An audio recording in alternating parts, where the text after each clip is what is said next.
성경 보겠습니다. 스가랴 8장 3절입니다.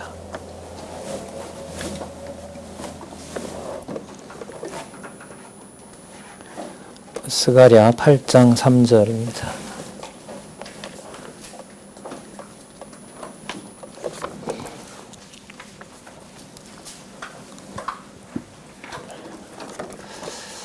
제가 읽겠습니다. 나 여호와가 말하노라.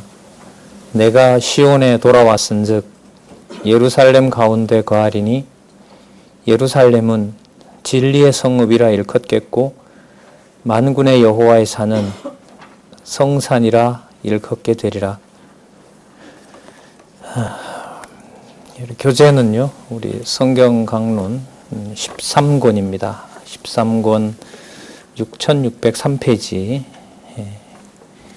보시면 스가랴에 대한 전반부 내용이 나와 있습니다. 말씀드린 대로 오늘은 스가랴서와 말라기서를 다시 한번 이제 연결을 하면서 시간이 되면은 남왕조 패망 시대의 예언 나훔, 하박국, 스바냐를 좀 더 살펴보고요. 다음 시간에는 호세아에서부터 미가까지 북왕조 패망 시대에 해당하는 예언을 패망 시대에 예언하신 말씀을 살펴보도록 하겠습니다. 그래서 호세아부터 말라기까지 내용을 다시 한번 주제 중심으로, 의미 중심으로 확인하는 시간을 갖도록 그렇게 하겠습니다. 개론을 잠시 먼저 살펴보도록 하겠습니다. 좀 많이 기록한다고 좀 복잡한데요. 따라오시면 될 것 같습니다. 지금 저희들은 구약의 여호와의 메시아 언약 가운데 세 번째 해당하는 이사야부터 말라기까지 말씀이죠. 가장 중요한 개념입니다. 예언을 통해서 언약하시는 겁니다. 예언은 상세한 내용이겠죠. 상세한 내용이라면 우리는 자손 땅 통치입니다. 자손 땅 통치의 내용을 여호와께서 선지자들로 하여금 어떻게 예언하고 계신지, 또 그 예언의 내용이 바로 3대 언약, 자손 땅 통치 언약을 메시아께서 오셔서 어떻게 이루실 것인지를 언약하는 말씀이 나타나고 있습니다. 그 중에 이제 1장은 대선지자 예언으로 언약하신 내용이고요. 우리가 호세아서부터 말라기까지는 소선지자를 통해서 자손 땅 통치 언약, 또 하나는 성전이 빠졌죠. 성전과 관련해서 이제는 그 구분이 되질 않죠. 선지서의 특징 중에 하나가 여호와께서 여호와의 집과 그리고 예루살렘 성전과 예루살렘의 어떤 통치 국가, 그걸 구분하지 않으세요. 그러니까 성전과 나라가 구분되지 않는다는 사실을 우리는 염두에 두시고 우리가 이제 소선지자에게 예언하셨던 그 자손 땅 통치, 그 다음에 동시에 그게 이루어지면 여호와의 집이 이루어지는 겁니다. 성전이겠죠. 그 내용들을 우리가 함께 살펴봐야 될 것 같습니다. 그 내용은 사실 제1장이었죠. 대선지자 예언 가운데서 에스겔에서 우리는 하늘에 이미 하나님이 약속해 놓고 있는, 작정해 놓으신 놀라운 하나님의 성전과, 그리고 망해버렸지만 하늘에는 있는 바로 12지파가 분배받는 내용, 놀라운 내용을 살펴봤습니다. 자, 그 내용도 나중에 이사야부터 다시 이제 소선지자 예언으로 언약한 내용을 정리하고요. 다시 한번 살펴보고요. 그 다음에 이사야부터 다니엘까지 또 살펴볼 겁니다. 그래서 그때 가서는 이사야를 보면서도 말라기 내용이 머리에 들어야 돼요. 이 반복의 목적은 바로 여기에 있습니다. 본문을 찾아가면서 갈 텐데 이사야를 살펴봤을 때도 말라기가 기억날 수 있도록 여러분들에게 좀 안내를 해드리는 것이 이제 이 강의의 목적이라고 할 수 있습니다.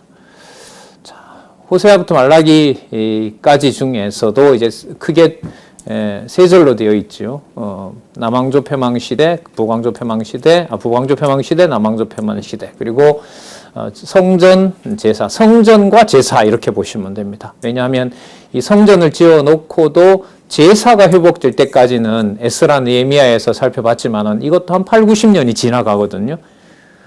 그러니까 돌아오게 해서 바벨론에서 돌아오게 하셔서 그냥 선정 짓고 제사하면 1년이 뭐예요? 그냥 몇 달이면 되는 일이거든요, 이게.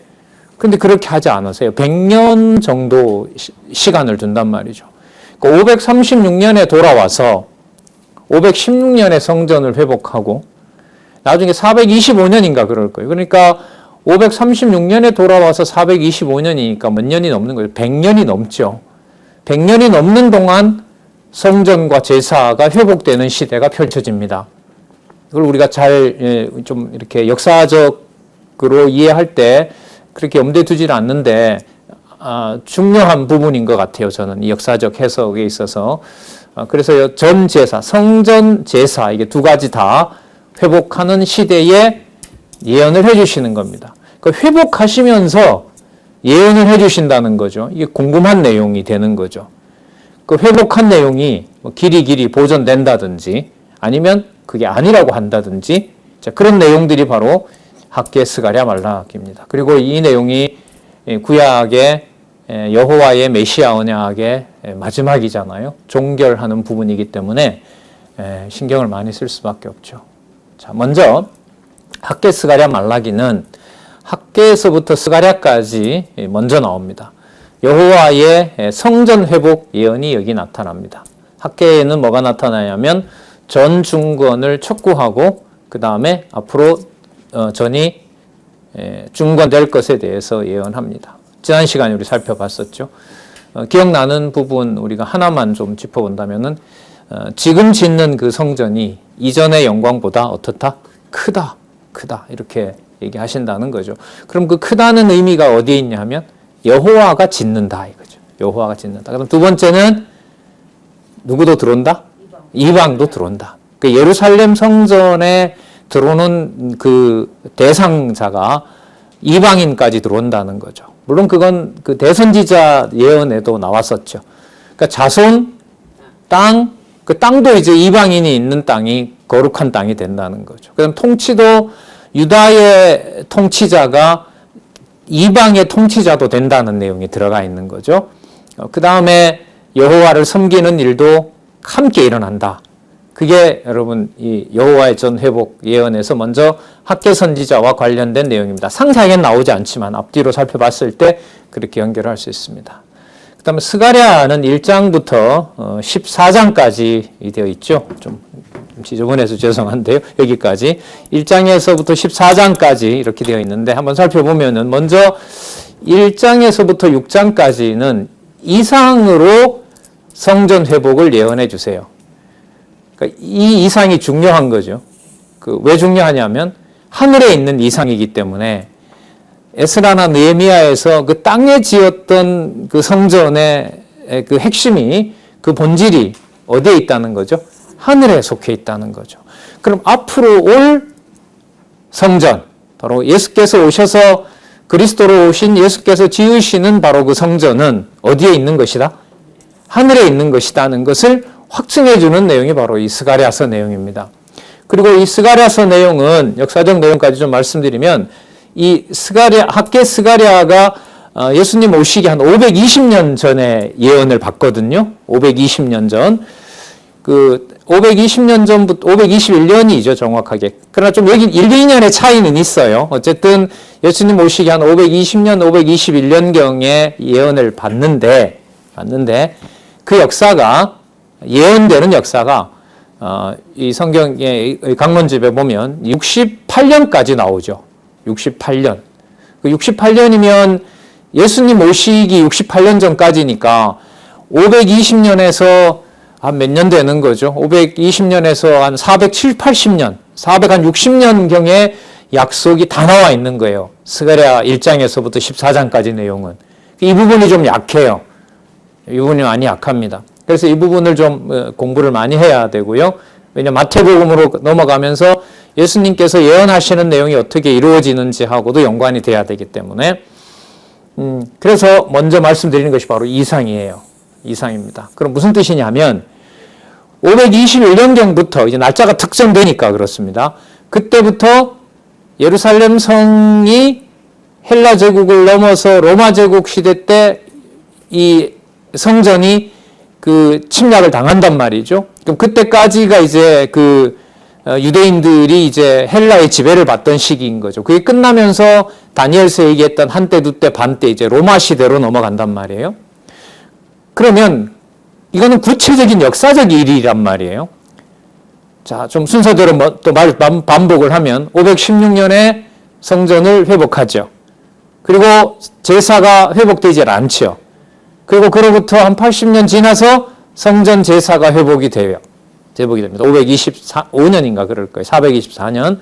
그 다음에 그로부터 몇 년이 지나죠? 200년, 207, 80년이 지나면은 그 예루살렘 성전이 또 짓밟혀요. 거의 뭐 돼지가 성전에 돌아가는 그런 참혹한 일도 벌어진단 말이죠. 그걸 여호와께서 또 회복시켜 주세요. 그 회복시켜 줬는데 그로부터 100년이 지나서 성전은 또 로마에 짓밟히게 돼요.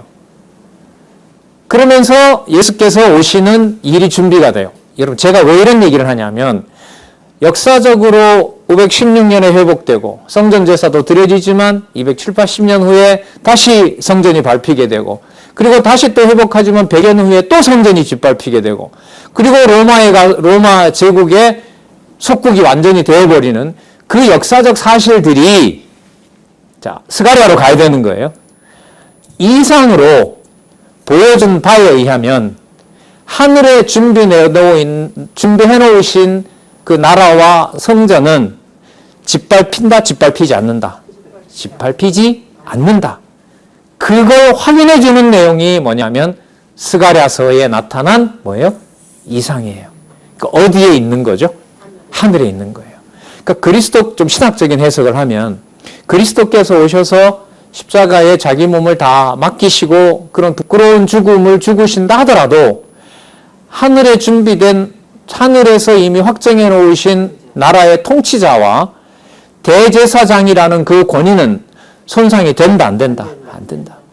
그럼 머리 대신 그리스도께서 언약하신 대로 성령께서 오셔서 세우시는 교회는 지금 아까 521년경부터 68년경까지 그렇게 회복된 남쪽 유다의 성전과 나라가 짓밟힌다 하더라도 이상으로 하늘의 성전과 그 나라는 짓밟히지 않는다, 짓밟히지 않는다고 약속하셨던 것처럼 그리스도께서 오셔서 당하시는 모든 순환이라고 하는 것도 그것이 하나님 나라의 통치자가 되시는 하나님 아들 되시는 메시아의 권위를 손상시킨다, 못 시킨다.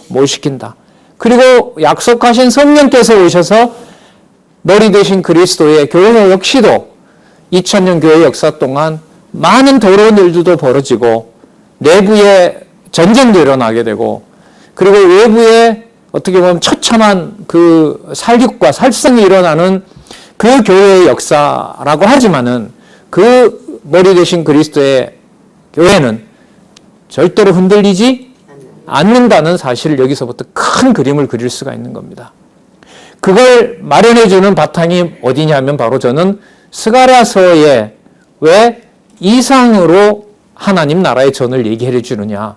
그것하고 자 여기 예언이니까요. 누구에 대한 언약하고요? 메시아에 대한 언약하고 무슨 상관이 있느냐. 이 부분에 대해서 여러분 저는 그 제가 요즘 이 소선지수 하면서 근래 나오는 그 세계의 그 구약 신학자들, 유명한 신학자들의 그 이론들을 이 스가랴서 내용과 관련해서 읽어봤거든요. 난제는 여전히 남아 있어요. 그리고 큰 그림을 그린다는 것은 잘 안 돼요. 상상을 못하는 일이 돼요. 본문의 의미만 따라가도 될 텐데 현대 이제 구약 신학은 누구는 이걸 이렇게 말했다, 이렇게 말했다 하다 보니까 페이지가 늘어나고 그걸 적어놓은 사람도 몇 가지를 소개하고 이걸 뭐 해야 돼요? 묶어야 되거든요. 묶는다는 말은 어디에 충실해야 되죠? 스가랴가 얘기하는 곳에 들어가야 돼요. 그런데 이게 여러 설들이 서로 부딪히기 때문에 이걸 모으기가 쉬울까요? 어려울까요? 어려워요. 그러니까 묶어지지 않으니까 어디로 못 들어가는 거죠? 스가랴서 전체 내용으로 갈 수가 없어요. 그런데 여러분 보시는 이 교재가 바로 이 페이지를 연결하면서 성경 본문을 통해서도 얼마든지 장차 오실 누구에 대한 메시아에 대한 언약이 된다는 거죠. 예. 그래서 우리 만약에 후배들이 공부를 한다면은 일단은 여러분 그 어떤 시각을 가지고 이제 연구가 되어 왔는지를 살펴보는 것도 의미가 있습니다.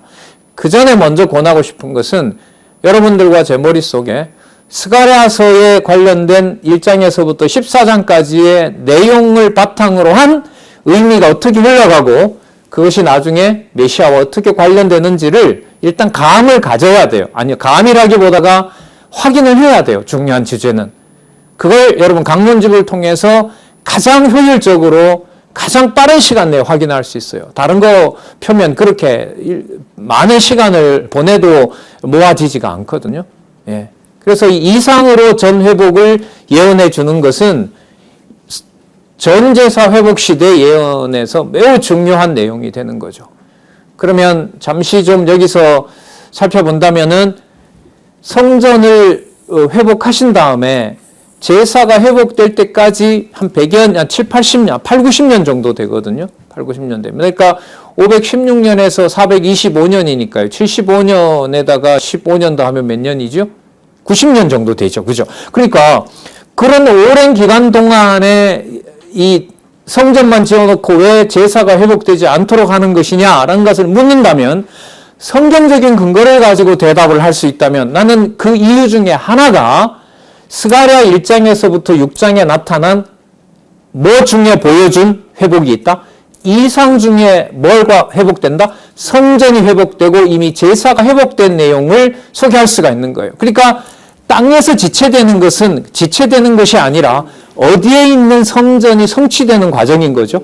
하늘에 있는 성전이 성취되는 거예요. 여러분 혹시 기억나시나요? 하박국인가 어디 보면 더딜지라도 내가 이룬다 이런 말씀 나오죠. 그 더디다라는 말은 누가 볼 때 더딘 거죠? 하나님이 그렇게 말씀하실 때는 우리가 볼 때 더딘 거죠. 왜? 536년에 돌아왔는데 이게 학계가 여러분 521년에 20년에 봤잖아요. 그러면 몇 년인 거예요? 그러면 14년, 4년, 15년 지나가는 동안 아무것도 못한 거예요. 바벨론의 고레스 왕이 성전 지을 수 있는 모든 소재는 가지고 와서 집에 다 있는데 방해 공작을 하니까 뭘 할 수 없어요? 성전을 지을 수가 없는 거예요. 그러니까 짓기 싫어서가 안 짓는 것이 아니라 못 짓게 되는 상황인 거죠. 그러니까 이 선지자들이나 백성들은 투덜투덜 하는 거예요. 할 말이 있는 거죠. 인간적으로 보면. 그러나 인간이 볼 때 할 말이 있는 거지만 그거는 누가 조절하는 시기를 따라가지 못하는 거죠. 그렇죠. 여호와께서 조절해가는 시간을 따라가지 못하는 겁니다.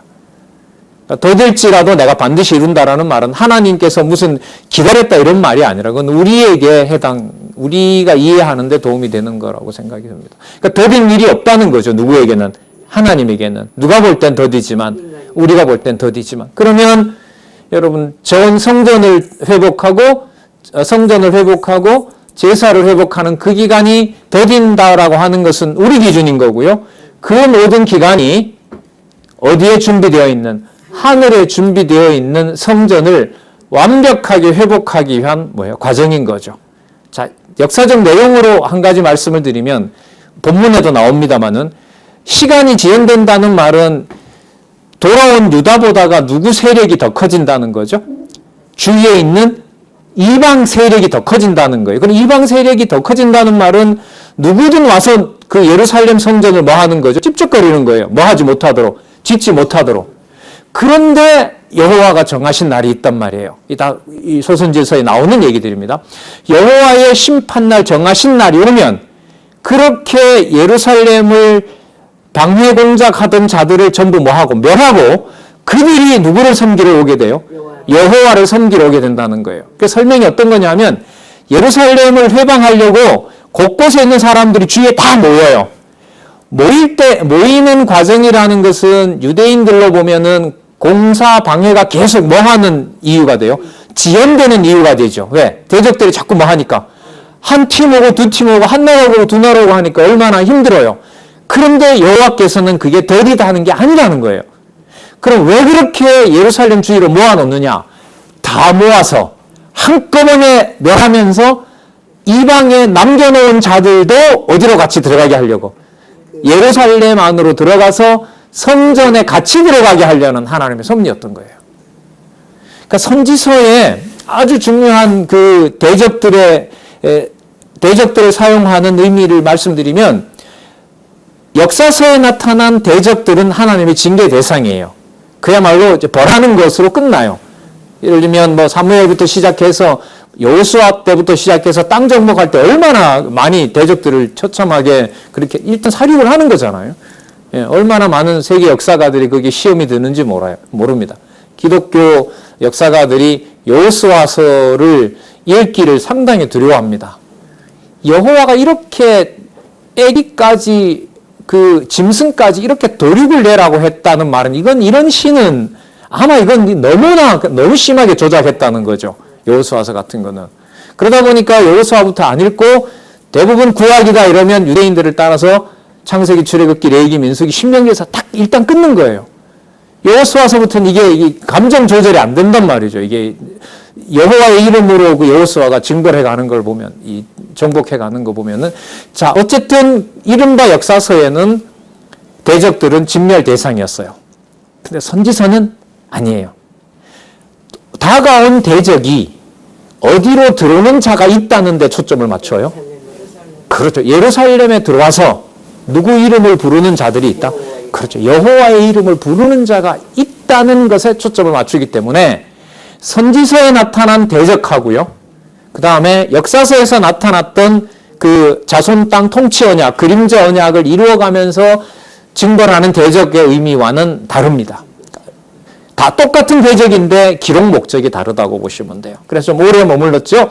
스가랴서의 이상으로 전 회복 예언이 성전과 제사 회복 시대에 하늘에 속한 일들이 앞으로 벌어진다는 사실을 보여주는 근거가 바로 스가랴 1장에서부터 6장이라고 생각해요. 그럼 다시 한번 간단하게 말씀드리면 521년경부터 시작되는 이 땅의 예루살렘 성전이 중건되었지만 다시 회파되고 또 중건되지만 다시 그 더럽힘을 당하고 백성들이 더러운 것 같지만 와서 또 고통을 받고 고난당하는 것 같지만 다시 회복되고 그런 때리시고 싸매심이 지상에서 예수님 오실 때까지 반복하는 것은 예수께서 오셔서 하실 지상에 성취되는 일이 땅에 있는 일이 아니라 어디에 있는 일이다? 하늘에 있는 일이라는 것을 근거로 삼게 해주는 내용이 어디에 해당한다? 스가랴 1장에서부터 6장이다. 이렇게 보시면 돼요. 그래서 이상으로 전 회복 시대 예언이 중요한 의미를 가지고 있어요. 그러면 여기에 해당하는 이 성전 제사 회복의 방법은 여기 볼까요? 무엇으로 전 회복을 예언해요? 말씀으로. 여러분 아까 우리 스가랴서 8장 3절 읽었잖아요. 그 요절이거든요. 무슨 성읍이 된다 그러죠? 진리의 성읍이 된다 그러죠. 그러면 이방 대적들을 멸하고 이방 대적들이 이제 들어와서 과거에 다윗이 통치하던 것처럼 그런 강한 나라가 된다는 게 아니에요. 물리적으로 강한 나라가 된다는 게 아니에요. 누구를 알게 된다는 거죠. 여호와를 알게 된다는 거죠. 그게 바로 무슨 성읍이다? 진리의 성읍이다. 그렇게 스가랴서 내용이 마치면서요. 어디로 넘어가냐면 여기 보세요. 뭐가 부패해요? 제사가 부패하는 거죠. 이건 당연한 거예요. 왜냐하면 하늘에 속한 제사가 확정이 되었고 그리고 하늘에 속한 제사를 깨닫게 되는 무엇으로? 진리의 성읍에는 뭐가 최고겠어요? 말씀이 최고일 거 아닙니까? 그럼 그 말씀이 확정됐기 때문에 땅에 있는 어떤 것으로도 하늘에서 보여준 것을 대체할 수가 없어요. 그래서 땅에 있는 흔적을 두는 것은 어디에 있는 내용을 가릴 우려가 많아요. 하늘에 속한 것을 가려놓을 우려가 많아요. 그렇기 때문에 땅에 있는 어떤 것도 남겨놓으면 안 돼요. 여호와의 이름을 부를 만한 그림자에 해당하는 어떤 것도 땅에 있는 것들은 전부 다 없애버려야 돼요. 그걸 우리 보고 하라 그럴까요? 여호와가 하신다고 할까요? 여호와가 하신다는 내용이 스가랴 14장에 나와요. 스가랴 14장에 나온단 말이에요. 여호와께서 하신다는 게 스가랴 14장에 나와요. 그러면 하늘에서 내가 지은 나라와 내가 준비해 놓은 성전은 이 땅에서 보여주는데, 물론 메시아를 통해서 보여주는데 누가 가서 그렇게 한다? 내가 왕으로 온다라는 것으로 스가랴서가 끝이 나요. 그러면 말라기는 그러면 뭘까요? 본인이 오셔서 하신다고 했으니까 본인이 뭐 하셔야 돼요? 오셔야 되죠. 오셔서 땅에 있는 것들을 어떻게 해야 돼요? 다 부패하고 책망하고 없애야 돼요. 그러니까 없애기만 하면 안 돼요. 본인이 오셔서 하늘에 있는 나라와 성전을 이 땅에 보여주신다고 했으니까. 그러면 그렇기 때문에 말라기 3장에 가시면 여기 한번 보세요. 좀 복잡하지만 여기에 뭐 해주신다고 하죠? 회복시켜 복을 주신다고 하죠. 거기에 누가 오느냐? 앞서서 엘리야를 보낸다 그래요. 여러분 선지자의 마지막 선지자 엘리야. 세례 요한이죠? 그리고 누가 온다 그러면 언약의 사자가 온다 그래요. 그 언약의 사자가 와서 4장에 가면 모세가 출애굽해서 호렙산에서 뭘 받습니까? 율법을 받습니다. 율법을 받아서 누구에게 주죠? 이스라엘 백성에게 줍니다. 왜요? 더 이상 너희들은 누구의 백성이 아니다? 바로의 백성이 아니라 이 법을 너희들이 받았으므로 누구의 백성이다? 여호와 하나님의 백성이라는 것을 가르쳐 준 것처럼 하늘에 정해놓으신 하나님의 나라와 하나님의 성전을 메시아가 오셔서 마치 누가 어디에서 무엇을 받은 것처럼 출애굽한 백성들에게 여호와의 백성임을 알려주기 위해서 신의 산, 하나님의 산 호렙산에서 모세가 율법을 받은 것처럼 메시아가 오셔서 그 법을 어떻게 하신다? 받아서 선포한다는 거예요. 그럼 누구의 이름으로? 여호와의 이름으로. 무슨 성읍이 돼야 되니까? 진리의 성읍이 돼야 되니까. 8장 3절이었죠? 진리의 성전이 돼야 되니까. 진리의 성전. 그러면 지난번 학개서에서 얘기했던 게 딱 이루어지죠. 맞네.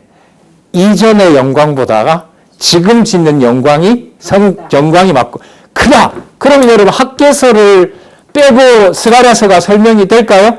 안 돼요. 스가랴서 이상으로 하늘에서 전 회복된 내용을 빼고 말라기만 설명이 될까요? 안 돼요. 그러시면 안 돼요. 그게 여러분 강론집에서 이어가고 있는 아주 중요한 내용입니다.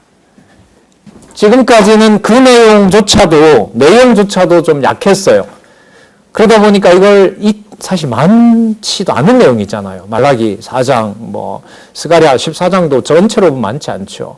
하박국 3장, 맞죠? 2장. 학계 2장. 얼마 되지도 않는 내용인데 그 연결성도 이제까지 부족했어요. 전하는 저 같은 사람들 인간적으로 말하면 책임이기도 하죠. 이런 걸 앞뒤로 보면서 묵지도 못하고 전달했다는 것이 좀 아쉬웠는데 어쨌든 이렇게 말씀을 드리고요. 나중에 또 한 번 이제 소선지서 전체 하면서 지금은 학계 스가랴 말라기를 붙였잖아요. 그걸 이제 좀 이따가 앞부분에 나타났던 나움 하박국 스바냐 그 부분하고 맞출 거예요. 나움 하박국 스바냐는 나라와 관련된 부분이 강해요. 그런데 학계 스가랴 말라기는 뭐와 관련되죠? 성전과 제사와 관련이 돼요. 그 말은 나라든 성전이든 분리가 안 된다는 거죠. 그러니까 무슨 뜻이냐면 그리스도의 통치를 받는 하나님의 교회가 동시에 뭐가 된다는 거죠? 성전이 된다는 얘기예요. 여기만 그럴까요? 아니요.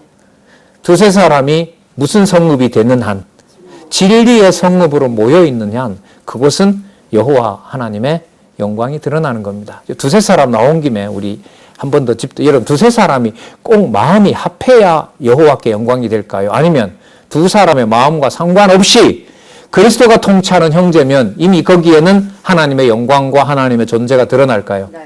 드러나죠. 근데 우리가 뭘 착각하냐면 그렇다고 그러면 싸우라는 얘기 아닙니다.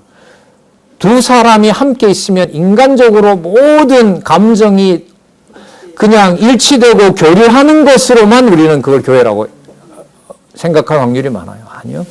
말없이 팽팽한 긴장감 속에서도 각자에게 여호와 하나님께서는 당신이 살아계신 걸 기억나게 합니다. 한쪽에 균형이 터져서 입에서 막말이 나오고 한쪽은 그걸 묵묵히 들어주는 경우에도 살아계신 여호와이면 틀림없는 겁니다. 노발대발하는 후배의 격정을 못 이기는 후배의 격정과 그걸 물끄러미 바라보고 있는 노건사님의 그 답답함이라는 것, 우리가 봤을 때는 대화 소통이 단절된 것 같지만, 소통이 단절된 것 같지만, 머리 대신 그리스도가 통치하는 하늘에 속한 하나님의 나라는 균열이 되거나 훼손이 되거나, 그렇다고 하나님의 교회를 정죄하면 그거는 뭐 화를 부르는 거죠. 그러나 뭐 그 상황은 매우 미묘합니다. 하나님에 대한 대적인 건지, 그 사람이 그냥 진리의 말씀으로 그렇게 견디고 있는 상황인지, 예? 말을 하고 안 하고 문제, 훨씬 그 너머의 문제로 하나님께서는 그리스도의 통치를 받게 하시는 거죠. 예. 자, 그래서 지금까지 말씀드렸던 학개, 스가랴, 말라기 내용. 자, 그러면 우리 스가랴로 가서 좀 오래 강조했던 이상으로 좀 회복 예언 내용 중에 큰 지금 흐름을 잡았으니까요. 그런 부분들 한번 살펴보도록 하겠습니다. 먼저 여기 보시면 뭐가 나오냐. 몇 월 한번 따라가 보도록 할게요. 보수하신다는 거죠. 누가 하신다고 할까요? 그렇죠. 당연히 여호와가 하신다고 했겠죠. 자, 그 다음에 보수에서 뭘 하게 해요? 깨끗하게 해요. 깨끗하게 해주세요. 그럼 뭐하고 바로 연결되죠? 성전 제사. 맞죠? 성전은 지었지만 깨끗하지 않으면 뭘 못해요? 제사 못 드리죠. 그런데 이제는 깨끗하게 하는 대상이 누구도 들어온다? 이방도 들어온다. 대적도 들어온다 이 말이. 이방은 좀 약한 것 같네요. 대적도 들어와요. 대적도 써요. 같은 백성으로. 자, 그 다음에 뭐가 또 따라가게 됩니까? 징계가 또 따라 나와요. 그럼 이때 성결 다음에 나오는 징계는 뭐냐면, 성결의 증거가 뭐냐 하면 징계예요. 자, 그러면 어떤 논리가 성립하냐면, 깨끗한 것이 확정이 됐기 때문에 깨끗하게 하는 방법이 우리 방법대로 좋고 나쁘고를 따지면 안 돼요. 그런데 성경은 그 다음에 뭐로 나오죠? 징계해버려요. 그럼 이때 징계는 미워서 때리는 것이 아니라 뭘 위한 방법이죠? 그렇죠. 여기 보수는 진멸이에요. 이방 대적은 진멸시켜요. 누구를 깨끗하게 하기 위해서? 택한 백성을 성결하기 위해서. 그리고 택한 백성을 성결하게 하는 방법은 택한 백성이라고 하더라도 그 가운데 더러운 것들은 뭐로 해버려요? 징계해버리는, 때리시는 내용이 여기 또 나타나게 됩니다. 이게 여러분 스가랴 1장에서부터 6장까지 여기 놀라운 내용이 나오죠. 그 3장에 기억나시죠? 어디로 데리고 가죠? 스가랴 3장. 이러시면 안 돼요. 앞으로 이런 일이 벌어지면 안 됩니다. 어디로 데려갑니까? 대제사장 여호수아를 어디로? 하늘에서 사단 앞에 세워서 더러운 옷을 벗기라 그러고, 이까지 했는데도 이렇게 반응이 없으시네요. 대제사장 여호수아를 하나님께서 사단 앞에 세워서 더 이상 징계하지 말고 더러운 옷을 벗기고 뭘 갖다 입히라는 거죠. 깨끗한 옷을 가서 입히고, 그리고 새순을 준비해 놨는데 나중에 스룹바벨과 함께 어디에 있는 일을 해라? 하늘에 있는 일을 내가 지금부터 시킬 것이다. 이게 여러분 스가랴 3장에 나왔잖아요. 이게 여러분 성결이거든요. 그러니까 이 성결은 어디에서 확정 지어준 성결이에요? 하늘에서 확정 지어준 거예요. 그러면 여러분 5장과 6장의 징계는 뭘 확정하는 걸까요? 하늘에 있는 깨끗함이 어떤 것인지를 확증해 주는 것이 여기 징계예요. 그러니까 어떤 말이 앞뒤에 나오는가가 성경 신학에서는 너무너무 중요해요. 진짜 중요합니다. 그냥 이 낱말들을 뚝뚝 떼서 생각하는 것하고요. 성결이라는 말이 나왔을 때 성결에 의해서 회복을 예언하는데 그 성결을 징계와 보수라는 말하고 연관시켜서 생각하는 것하고는 전혀 다른 방향으로 가게 됩니다. 그러니까 낱말을 아는 게 우리는 아는 게 아니에요. 그 낱말 앞과 뒤에 뭐가 나오느냐, 그리고 그게 누구의 존재와 연관이 되느냐, 여호와의 존재와 연관이 되느냐, 그리고 창세전 여호와 하나님의 작정 섭리로 안내를 받느냐, 또 안내를 해주느냐, 이게 여러분 의미분석 성경결에서 너무 중요해요. 사단은 여러분 이런 걸 못하게 해요. 많이 공부했다고 우리를 위로하고요. 그건 뭐 또 그렇게 신학을 공부할 것도 아닌데 뭐 그렇게 상세하게 알려고 하냐고 얘기를 하고요. 그 전부 다 제가 볼 때는 사단이 주는 유혹인 거예요. 말씀으로 안내하고 말씀을 보도록 이끌어가는 경우가 아니라면은 현상적으로는 우리한테 어쨌든 개인적으로는 아쉬운 거죠.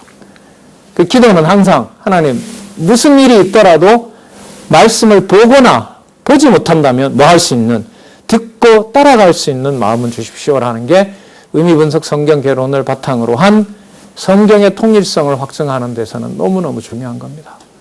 누구께 따로 없어요. 뭐 앞서서 전하는 나는 이걸 잘 알아야 되고 여러분들 그냥 따로 이게 아니에요.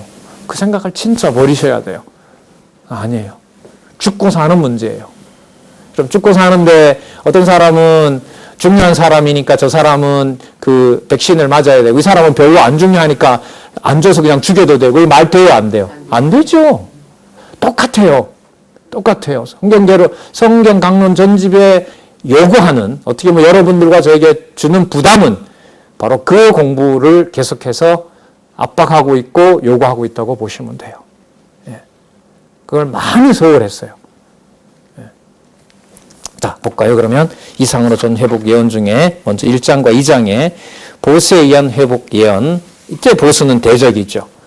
그리고 회복은 여러분 아까도 말씀드렸지만은 누구도 들어간다 그랬죠? 이방도 들어갑니다. 우리 내용을 중심으로 해서 이 의미로 한번 가보도록 그렇게 하겠습니다. 자, 어디를 보시냐면요. 1장 1절에서부터 먼저 6절을 보면 권면 후의 약속과 열조를 본받지 말라는 충고를 증언하는 내용이 나타납니다. 4절에 보시면요.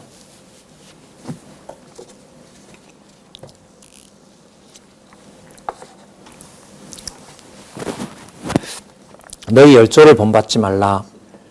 옛적 선지자들이 그들에게 외쳐가로되 만군의 여호와께서 말씀하시기를 너희가 악한 행실을 떠나서 돌아오라 하셨다 하나 그들이 듣지 않고 내게 귀를 기울이지 아니하였느니라. 나 여호와의 말이니라. 여러분, 우리가 성경 권위 이런 말을 많이 하잖아요. 성경 권위를 확증하는 말이 스가랴서에는 계속 쏟아져요. 그게 바로 뭐냐면 이 글이 스가랴의 글이 아니라 누구의 말씀이다? 여호와의 말씀이다. 거기 보면 나 여호와의 말이니라 이런 말씀이 나오죠? 나 여호와의 말이니라, 나 여호와의 말이니라. 이것도 인간이 쓴 거 아니냐? 그러면 더 할 말은 없어요. 이스라엘 백성들이, 유대인들이 보존하는 성경 문서는 여러분 거의 그런 오류가 없습니다. 그야말로 이것은 여호와의 말씀이다라는 거죠. 여호와의 말씀이다. 그러니까 하나님의 말씀의 권위라는 것을 그 디모데후서 3장 16절 뭐 그런 부분만 얘기하는 게 아닙니다. 바로 이 자체가 성경 권위를 말하는 거죠. 그러니까 기독교인으로서 얘기를 하자는 건데 성경을 무시하고 얘기하자. 이거는 여호와의 말씀의 권위로 하자는 얘기가 아닌 거죠. 근데 특히 살펴보니까 이 스가랴서에 이 부분이 굉장히 많이 나와요. 신적 권위를 마무리하는 거죠. 신적인 권위로 하나님의 권위의 말씀으로 구약 성경 전체를 마무리한다라는 느낌이 많이 들어요. 자, 나 여호와의 말이더라. 5절. 너희 열조가 어디 있느냐? 다 죽었죠. 선지자들이 영원히 살겠느냐? 전하던 선지자들도 다 죽었죠. 자, 여러분 선지자들도 죽고 그 열조들도 죽었어요. 근데 열조들이 죽는 과정을 보면 그들이 누구의 말씀을 듣지 않아서 그대로 약속대로 죽은 거죠. 선지자들이 전한 말씀 그대로 듣고 따르지 않았고 그래서 어떻게 된 겁니까? 여호와의 언약하신 대로 멸망해버린 거죠. 그렇다면 너희들에게 지금 스가랴를 통해서 전하는 이 말씀도 선지자들이 말했다는 것을 멸망할 때 그 열조들이 깨달은 것처럼 너희들에게 스가랴를 보내서 전하는 말씀도 반드시 뭐 한다? 이루어진다. 공허한 소리가 아니다. 그러니까 지금부터 하는 이 말이 지금 1장이잖아요. 이 말씀이 전부 누구의 말씀이다? 여호와의 말씀이다. 이게 바로 성경 권위인 거죠. 6절. 내가 종 선지자들에게 명한 내 말과 내 전례들이, 전례라는 말은 여호와의 그 법칙, 법령 이런 걸 말하는 거죠. 율법이라고 할 수 있겠죠. 내 말과 그리고 그것을 기록해 놓은 전례들이, 법들이 어찌 내 열조에게 임하지 아니하였느냐. 그 말은 다 임했다는 거죠. 자, 그냥 죽은 것이 아니라 누가 약속한 대로, 예언한 대로 죽은 거죠. 여호와께서 예언하신 대로. 그러므로 열조들이 그들이 돌쳐 이르기를. 그 돌쳐 이른다는 말은 죽을 때 깨닫는 거예요. 아, 이게 누구의 언약대로 지금 다 이루어지는 거구나. 그렇죠. 여호와의 언약하신 대로 다 이루어졌구나. 자, 만군의 여호와께서 우리의 길대로 우리의 행위대로 우리에게 행하시려고 뜻하신 것을 우리에게 행하셨도다. 자, 바벨론과 아수르에 의해서, 자, 이게 스가랴니까 아수르로부터 망했고 바벨론으로부터도 망했고 지금 돌아왔으니까요. 70년 포로가 돼서 돌아와서 봤을 때 열조들의 말이 죽을 때 이게 여호와께서 우리가 행한 대로 하신 일이구나. 그러니까 누가 약속한 대로 다 이루어지는 거구나. 여호와께서 약속하신 대로 이루어지는 거구나. 그걸 깨닫게 된 거죠. 그래서 어떻게 깨닫느냐? 우리에게 행하셨다라고 하였다. 그러니까 열조들이 자기네들에 다가온 모든 일들이 하나님이 정하신 대로 다 행하신 일이다 라고 하는 것을 스가랴 선지자에게 얘기했고, 스가랴 선지자는 다시 누구에게? 이 당시에 521년경에 성전 중건이 멈춰있는 이 상태에 남쪽 유다 백성들에게 알려주는 거죠. 그 일이 이루어진 것처럼 모든 것이 앞으로도 말씀하는 것들이 앞으로 이루어질 것이다. 그래서 지금부터 내가 예언하는 바들은 내가 앞으로 이룰 것이므로 내 얘기를 잘 듣도록 해라. 그게 여러분 521년부터 아까 몇 년까지였다 그랬죠? 68년경까지, 68년경까지 그 일들이 이미 작정되어 있다는 사실을 확인할 수가 있습니다. 죄송합니다. 6671페이지 보면 76년이네요. 제가 아까 그 68년은 뭐였냐면 그 폼페이우스라는 로마의 장군이 와서 그 예루살렘 성을 완전히 태우지는 않는데 거기에다가 자기는 불을 놓지 말라고 했는데 병사들이 아마 불을 놨는가 그래요. 하여튼 이렇게 불이 나는 상황이 벌어져요. 어쨌든 그 68년에 제가 맞추었는데 지금 6671페이지에 76년은 뭐냐 하면은 그 헬라 제국 밑에 있었던 그 통치가 끝나는 해라고 보시면 돼요. 기간은 얼마 차이 안 나죠. 그러니까 76년에서 예를 들면 68년 같으면은 몇 년? 8년 후의 일이니까요. 그러니까 헬라 제국이 끝이 나고 로마 제국으로 넘어갈 때 바로 그러니까 76년경 로마 제국이 시작할 때까지 예루살렘에 그 침략할 때까지 그 기간까지 약속을 하니까요. 얼마나 많은 기간 동안의 약속을 이 스가랴서에서 담고 있는지 알 수가 있겠죠. 521년에서 421년, 321년, 221년, 121년, 그리고 아까 76년이니까요. 그러니까 한 450년 동안의 역사. 그리고 바로 누가 오시죠? 메시아가 오시도록 딱 그렇게 준비되어 있는 겁니다. 자, 우리에게 행하셨다고 열조가 말하였다고 여호와께서 말씀하셨다고 백성들에게 가서 말해라. 이렇게 알려주는 거죠. 그러니까 여호와의 말씀이 한번 보세요. 열조에게 약속한 대로 이루어지고 열조에게 약속한 대로 이루어졌다는 것을 선지자에게 확증시켜주고 선지자는 그 내용을 바탕으로 해서 듣는 백성들에게 들어야 될 백성들에게 언약하신 대로 여호와께서는 반드시 그 말씀을 이룬다라고 하시고 이루실 말씀을 또 뭐 하는 거죠? 예언으로 해주시는 거죠. 그러면 우리가 성경을 본다는 것은요 분명합니다. 성경을 이해하면서 본다는 말은 창세전에 아까 본문에도 나왔죠. 아까 뭐 하신 대로 우리에게 행하시려고 뜻하신 것을 말씀을 통하여 뭐 하시고 알려주시고요. 알려주신 말씀대로 이루어진 역사를 읽는 거고요. 아직 예수님께서 오시지 않으셨으니까 앞으로 오실 때까지 이루어질 예언들을 우리가 보고 있는 거고요. 성경 기록으로 보면 상당 부분 이루어진 거죠. 왜 큰 사건으로 보면 지금 누가 오시는 것만 남았으니까 메시아 오시는 것만 남았고 유대인의 때로 돌아가기 위한 과정이라는 건 성경은 분명하게 말하고 있으니까 때로 보면 여러분 간단해요. 이방인의 시대 스가랴서에서 말라기에서 혹은 다른 이사야나 예레미야에서 얘기하는 이방인에 대한 구원이 그리스도가 초림하셔서 보내신 성령으로 다 마감을 하고 계시는 것이고요. 그리고 예루살렘에 복음이 전해지는 그때를 향하여 가고 있는 이런 의미에서도 종말이라고 할 수 있겠죠. 정해진 세계 모든 일들이 이루어지면서 이제 남아있는 한 곳 어디로 가니까 예루살렘으로 가고 있는 거니까요. 자, 그 다음에는요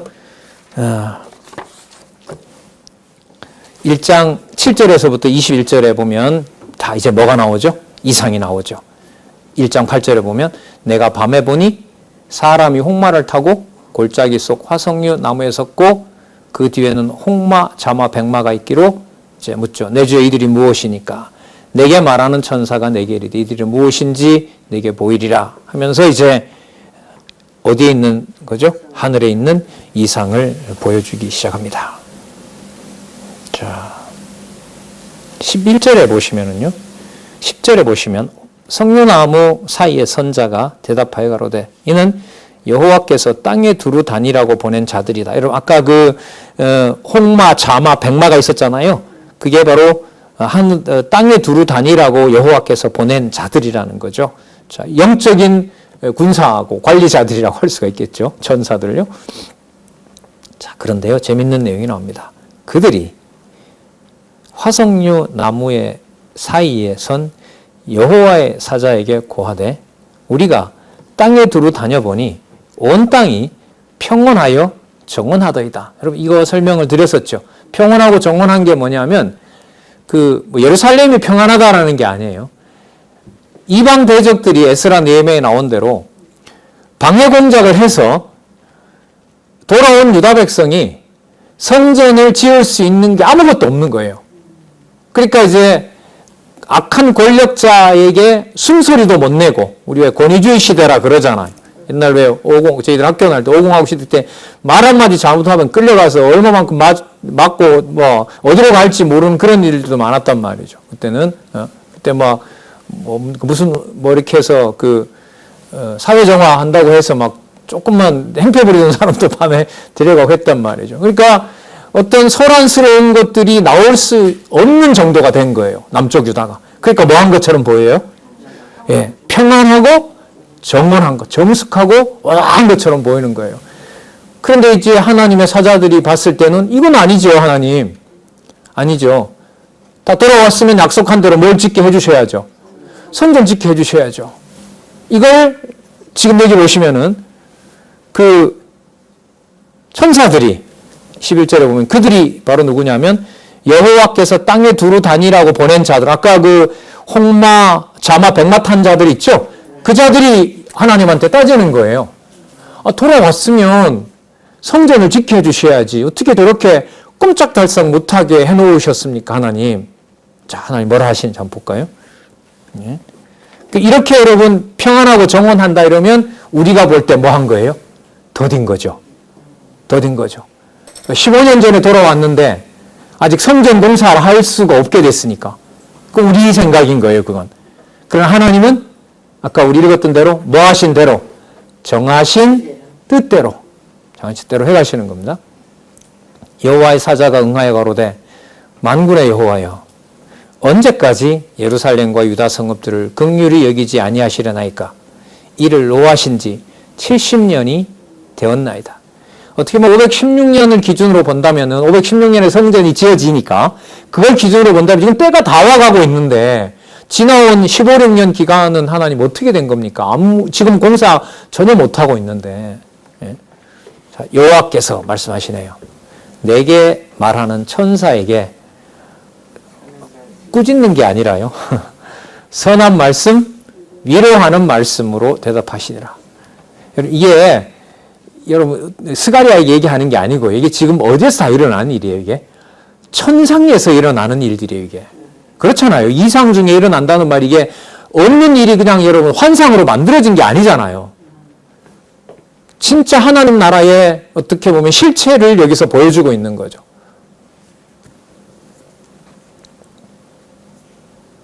(14절) 내게 말하는 천사가 내게 이르되 너는 외쳐 이르기를 만군의 여호와의 말씀에 내가 예루살렘을 위하여 시온을 위하여 크게 질투하며 안일한 열국을 심히 진노하나니. 안일하다는 말은 예루살렘 방해 공작을 하면서 자기가 힘 있는 것처럼 딱 이렇게 평온한 통치를 하고 있는 것처럼 보이는 그 자를 내가 가만두지 않겠다는 거죠. 안일한 열국을 심히 진노하니 하나니 나는 조금만 노하였거늘 그들은 힘을 내어 고난을 다하였습니다. 여러분 이방 세력을 하나님이 심판하시는 그 과정을 보면은요 하나님이 일단은 맡겨요. 맡기는데 맡겨놓은 다음에 브레이크 장치가 없어요. 무슨 뜻이냐면 힘을 더하고 더해서 자기가 권력을 밀어붙이게 되잖아요. 세상 권력이. 그리고 그러면 그 권력이 누구로부터 나온다는 걸 알게 되는 거죠? 아니요. 여호와로부터 나온다는 것을 깨닫는 것이 아니라 그 권력을 자기가 뭔가 계획하면 더 많은 나라를 지배할 수 있을 거라고 생각을 해요. 세상 권력이 다 그렇잖아요. 1위국 나라 삼키면 그 이웃 나라도 다 삼킬 줄 알고 전쟁을 확대하는 거 아닙니까? 전쟁을 보면. 그게 여러분 하나님께서 세상 나라가 자기가 힘이 있는 줄로 착각해서 그 나라가 결국 망하게 되는, 나중에는 더 크게 망하게 되는 역사적 섭리를 하신다고 보셔도 돼요. 자, 이게 뭐 본질은 아니기 때문에 일단 요만큼만 말씀을 드리고요. 자, 나는 조금만 노하였거늘 그들은 힘을 내어 고난을 더하였습니다. 자, 요 맥락에서 우리가 더 볼 텐데요. 잠시 쉬셨다가 우리 11시부터 요 본문을 좀 더 따라가 보도록 그렇게 하겠습니다. 16절부터 하도록 하겠습니다.